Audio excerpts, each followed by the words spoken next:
మాల సంఘాల JAC, greater Hyderabad JAC మరియు మాల student JAC ఆధ్వర్యంలో ప్రెస్ మీట్ నిర్వహించడం జరుగుతుంది. దీనికి వచ్చినటువంటి ఎలక్ట్రానిక్ ప్రింట్ మీడియా మిత్రులకి స్వాగతం.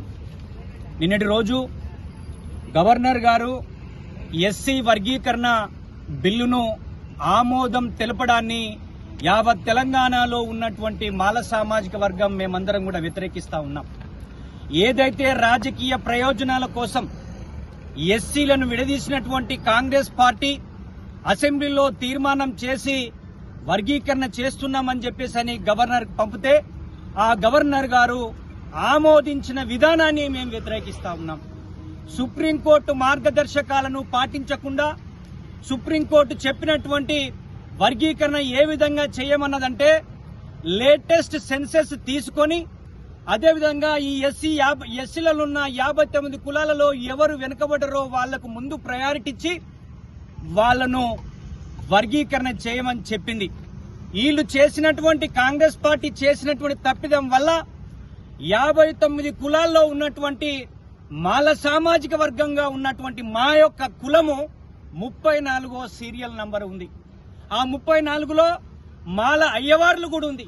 కనీసం కాంగ్రెస్ పార్టీ మాలలను ఒక ప్రత్యేక సీరియల్ నంబర్ వేయడానికి కూడా ఓపిక లేదనే విషయాన్ని మేము గుర్తు చేస్తా ఉన్నాం. వాళ్ళు చెప్పిన లెక్కల ప్రకారం 15 లక్షలు మేము ఉన్నామంటే మరి ప్రత్యేకంగా మాలలకే 5 నుంచి 6% రావాలి కదా. అందులో 17 కులాలను కలిపారు. మాతోటున్న కులాలని 1లోకి పంపారు. అంటే మీరు సుప్రీంకోర్టు మార్గదర్శకాలను పాటించకుండా కాంగ్రెస్ పార్టీ చేస్తే గవర్నర్ గారు రాజ్యాంగ పదవిలో ఉండి కనీసం దాన్ని రాష్ట్రపతి ఆమోదానికి పంపకుండా చర్చించకుండా ఆయన ఆమోదం చేయడం అంటే కాంగ్రెస్ పార్టీ ఒత్తిడికి తలొగ్గి ఆయన ఇది నిర్ణయం తీసుకుందని చెప్పేసరి మేమైతే భావిస్తా ఉన్నాం.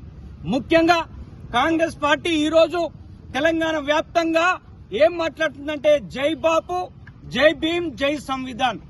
కాంగ్రెస్ పార్టీ ఎప్పుడు కూడా బాబాసాహెబ్ అంబేద్కర్ విషయంలో అన్యాయం చేసింది.